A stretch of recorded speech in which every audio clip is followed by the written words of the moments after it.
तो अपने हृदय में हम सब का भाव, प्रेम भाव, समर्पण भाव, स्नेह भाव रखते हुए मंच पर आए और प्रभु चरणों तक हम सब का यह पुष्पहार समर्पण पहुंचाएं। बोलिए प्रेम से सदगुरुदेव की, परम प्रभु गुरुदेव की, सदगुरुदेव की, सदगुरुदेव की, परम प्रभु गुरुदेव की।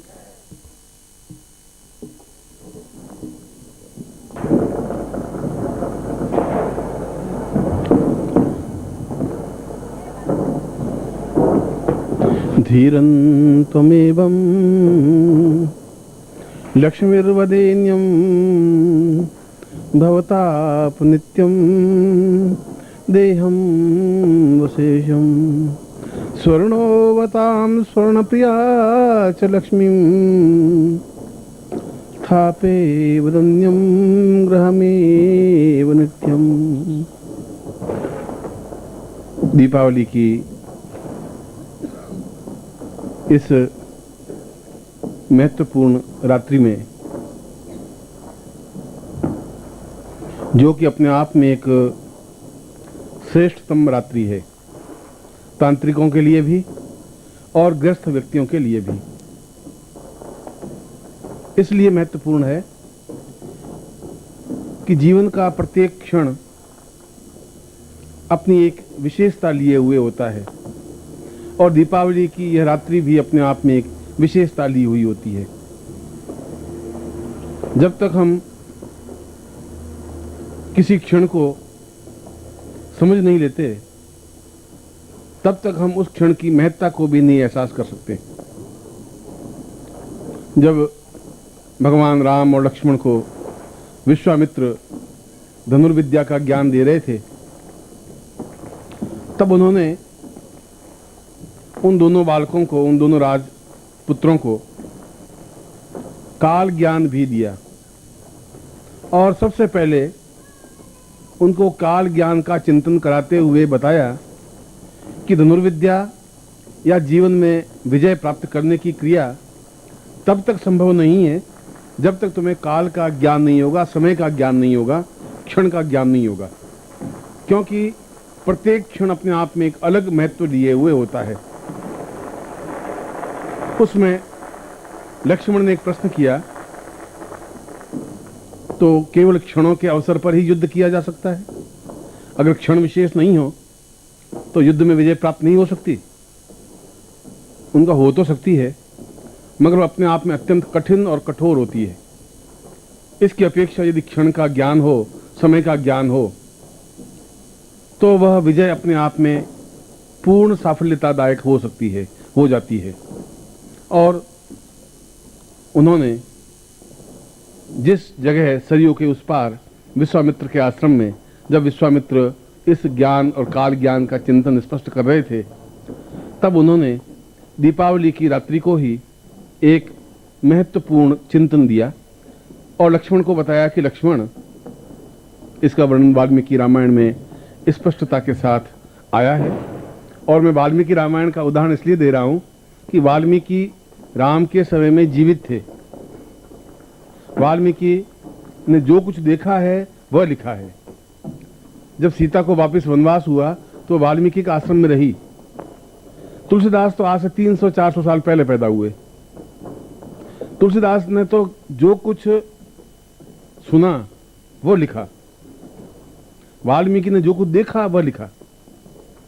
और वाल्मीकि ने उस विश्वामित्र और राम लक्ष्मण की साधना को भी देखा, धनुर्विद्या को भी देखा, और उस समय उसने एक इतिहास लिखा। इसलिए मैं वाल्मीकि रामायण का उदाहरण दे रहा हूं। और वाल्मीकि रामायण के दूसरे खंड में श्लोक आता है, रामोवताम देवपदैव तुल्यम विश्वोन्मताम विश्वमतेव तुल्यम ज्ञानोमताम ज्ञानगणैव गणितम क्षणो वदान्यम वदतम वदैवः।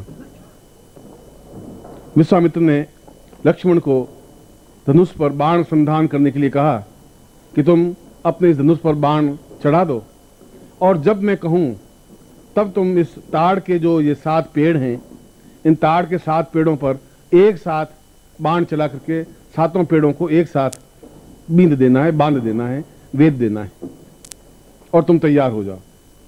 लक्ष्मण उस सर पर, उस धनुष पर संधान करके खड़े हो गए और रात्रि के उस विशेष क्षण में, जो क्षण स्वर्णप्रिया क्षण कहलाता है, और यह प्रत्येक अमावस्या को स्वर्णप्रिया क्षण आता है, उस विशेष क्षण में विश्वामित्र ने ओंकार भरी और लक्ष्मण ने तीर चलाया। और उस तीर के चलाने के बाद में विश्वामित्र ने कहा कि लक्ष्मण, तुम स्वयं इन 7 ताड़ के पेड़ों को देख लो। तुमने तो एक क्षण में बाण चलाया है और 7 ताड़ के पेड़ों को पार करता हुआ बाण बाहर निकल गया है। और लक्ष्मण ने पास में जाकर के देखा कि पहला पेड़ अत्यंत स्वर्ण के समान कांति वाला बन गया है, जैसे सुनहरी उसके ऊपर पर चढ़ गई हो। दूसरा ताड़ का पेड़ जो उससे 4 फीट पीछे था, वह हल्के सोने के रंग का रहा। तीसरा पेड़ रजत की तरह का बना, चांदी की तरह का। चौथा पेड़ एक ताम्र वर्ण का बना और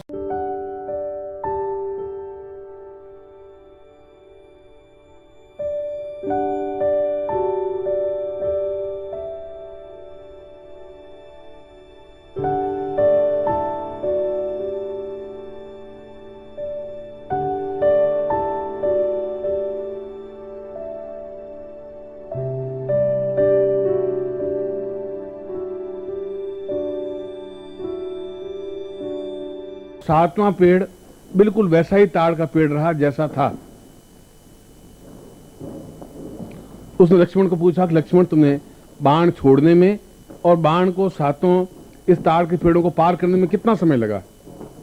उसने कहा मुश्किल से क्षणार्ध, 1 क्षण का भी आधा, मुश्किल से 2 सेकंड। उनका 2 सेकंड की कितनी अधिक महत्ता है कि पहला पेड़ पूर्ण स्वर्ण का युक्त बन गया और 7वां पेड़ केवल ताड़ का पेड़ ही रह गया। 7 पेड़ या तो ऐसे ही रहते जैसे थे या 7 स्वर्ण के बन जाते, मगर उस पहले क्षण अपने आप इतना मूल्यवान था, दूसरा क्षण उतने हल्का रहा, तीसरा क्षण उससे भी हल्का रहा। इसलिए प्रत्येक क्षण का अपने आप में मूल्य और महत्व है। यदि उस क्षण को समझ सकें, यदि उस क्षण का उपयोग कर सकें, यदि उस क्षण में किसी देवता को आबद्ध कर सकें। और वहीं पर इस घटना के कुछ ही मिनट बाद रावण का आगमन होता है और वहीं पर राम, लक्ष्मण और रावण का पहला परिचय होता है। रावण खड़ा खड़ा देख रहा था और रावण ने इस बात को अनुभव किया कि विश्वामित्र से श्रेष्ठ काल गणना करने वाला कोई ऋषि नहीं हो सकता। और पहली बार रावण विश्वामित्र के चरणों में सिर रखता है और अपना परिचय देता है कि मैं कश्यप का पुत्र, शिव का भक्त, जो सिर कभी भी शिव के अलावा किसी पे झुका ही नहीं, वो सिर आपके चरणों में झुक रहा है और केवल मैं स्वर्णप्रिया साधना करना चाहता हूं। यदि उस क्षण के मूल्य से पहला पेड़ स्वर्ण का बन जाता है तो जरूर उस क्षण की कोई महत्ता है। और महर्षि विश्वामित्र, मैं इस बात को भी समझ रहा हूं कि आपने जिस क्षण को संधान करवाया है उस क्षण का आपके किसी मंत्र से संबंध जरूर रहा होगा।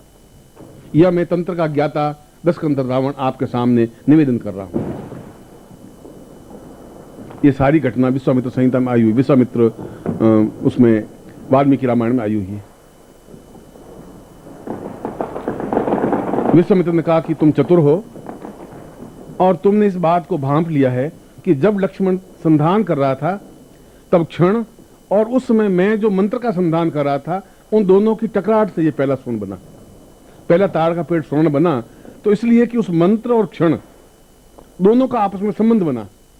दूसरा, जब वह तीर दूसरे ताड़ को छुआ तब तक मैं मंत्र के उस भाग को 4 अक्षरों को पार कर चुका था। तब अगले 4 अक्षर और वह बाण उस ताड़ को लगा होगा। इस प्रकार से कुल 30 अक्षरों के मंत्र को मैंने बोला। इधर 30 अक्षरों का मंत्र समाप्त हुआ, उधर उसका तीर 7 ताड़ों को पार हुआ। इसका मतलब हुआ कि मंत्र भी अपने आप में उतने ही तेजस्वी हैं अगर विशेष क्षण में मंत्र का उपयोग किया जाए।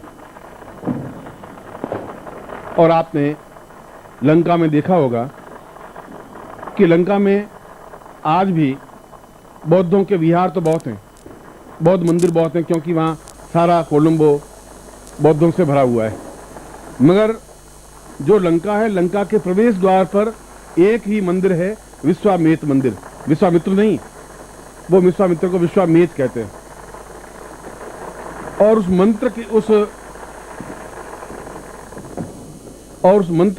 मंदिर के ऊपरी भाग में वही मंत्र लिखा हुआ है जो रावण ने सबसे पहले मंत्र उस विश्वामित्र से प्राप्त किया था। और प्रत्येक क्षण का उपयोग करते हुए, उस स्वर्ण प्रिया की साधना करते हुए, उसने पूरी लंका को स्वर्णमयी बना दिया था। और विश्वामित्र ने कहा कि मेरे क्षण विशेष के महत्व को और स्वर्ण प्रिया मंत्र को, उन दोनों के आपसी संबंध को केवल रावण समझ सका है और कोई पृथ्वी पर समझ ही नहीं पाया, जो विश्वामित्र ने संहिता में कहा है। इसलिए कि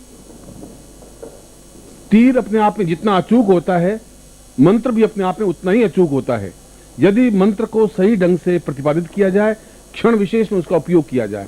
इसलिए दीपावली की रात्रि को एक विशेष क्षण में लक्ष्मी पूजन का महत्व दिया गया है कि सिंह लग्न में ही लक्ष्मी पूजन किया जाए या वृषभ लग्न में ही लक्ष्मी पूजन किया जाए। तांत्रिकों के लिए कहा गया है कि मेष लग्न में ही लक्ष्मी पूजन किया जाए। यदि कोई विशेष अघोरी है तो मिथुन लग्न में ही उसका पूजन किया जाए लक्ष्मी का।